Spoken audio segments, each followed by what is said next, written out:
Stroke یعنی فالج ایک ایسی کنڈیشن کو کہتے ہیں جس میں دماغ کی بلڈ سپلائی کسی وجہ سے متاثر ہو جاتی ہے.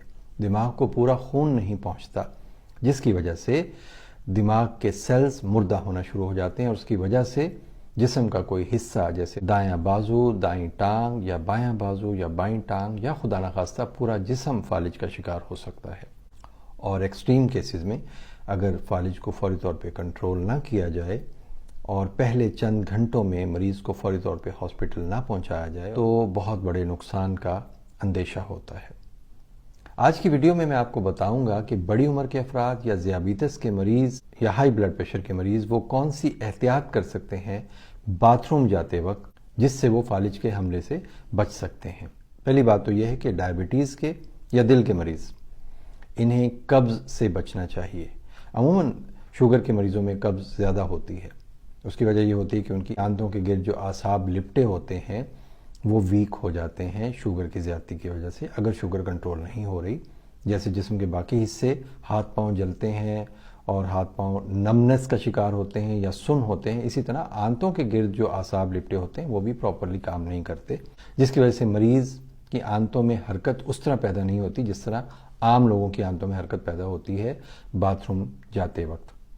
اور قبض کی وجہ سے مریض زور لگاتا ہے باتھ روم میں، اور زور لگانے کی وجہ سے جو دل کی بلڈ سپلائی ہے اور برین کی یعنی دماغ کی جو بلڈ سپلائی ہے وہ متاثر ہو سکتی ہے اور اس کی وجہ سے دل کا دورہ یا خدا نخواستہ اسٹروک یا فالج کا حملہ ہو سکتا ہے. تو قبض کے لیے شوگر کے مریضوں کو اپنی شوگر کنٹرول میں رکھنی چاہیے.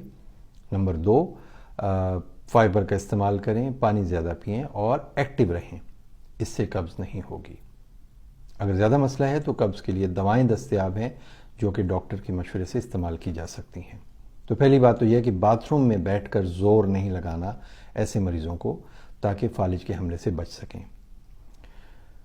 دوسرا مسئلہ یہ ہے کہ sudden change of body temperature. اب یہ کس طرح ہوتا ہے؟ مریض باتھ روم میں نہانے کے لیے گیا، شاور کھولا، سر پہ فوراً پانی ڈالا اور پتہ چلا کہ خدا نخواستہ مریض کو فالج کا حملہ ہو گیا ہے. Sudden change of body temperature سے کس طرح بچا جا سکتا ہے کہ پہلے پانی پاؤں پہ ڈالا جائے، ٹانگوں پہ ڈالا جائے، پھر پیٹ اور سینے کے اوپر پانی ڈالنے کے بعد آہستہ آہستہ چہرہ گیلا کریں اور پھر شاور کے نیچے پوری طرح آ جائیں. اس سے sudden change of body temperature نہیں ہوگا. پانی کے ٹھنڈے یا گرم ہونے کی وجہ سے بلڈ پریشر میں بہت زیادہ اتار چڑھاؤ پیدا ہو سکتا ہے. فوری طور پر اگر آپ اپنے جسم پر ٹھنڈا پانی یا گرم پانی ڈال لیں گے تو جسم اس کے لیے تیار نہیں ہوتا اور جسم کے بلڈ پریشر میں فوری طور پر تبدیلی آتی ہے جو کہ فالج کے حملے کا باعث بن سکتی ہے. تو اس سلسلے میں بھی یہ احتیاط صرف کریں کہ ایک دم شاور کے نیچے نہ چلے جائیں، بلکہ پہلے جسم کے باقی حصوں کو سر کے علاوہ گیلا کریں اور اس کے بعد سر کو گیلا کریں. اور آخری بات یہ ہے کہ نہاتے وقت بہت زیادہ احتیاط کرنی چاہیے بزرگوں کو، خاص طور پہ کپڑے تبدیل کرتے وقت بھی، کہ وہ گرنے نہ پائیں. سلپ ہونے کی وجہ سے فریکچرز کا بھی خطرہ ہوتا ہے، اور دوسرا اگر خدا نخواستہ ہیڈ انجری ہو جائے، ہیڈ ٹراما جسے کہتے ہیں، تو پھر دماغ کی جو بلڈ ویسلز ہوتے ہیں وہ رپچر کر سکتے ہیں اور اس کی وجہ سے دماغ میں ہیمریج ہو سکتا ہے جس کی وجہ سے فالج ہو سکتا ہے. تو یہ چند احتیاطیں ہیں کہ کانسٹیپیشن یعنی قبض نہ ہونے دیں. Number 2، sudden change of body temperature یعنی کہ نہانے کا جو پانی ہے اس کا ٹیمپریچر اچھا ہونا چاہیے اور اس کو ایک دم سے اپنے سر پر نہ ڈالیں. اور تیسرے نمبر پہ یہ ہے کہ گرنے سے احتیاط کریں.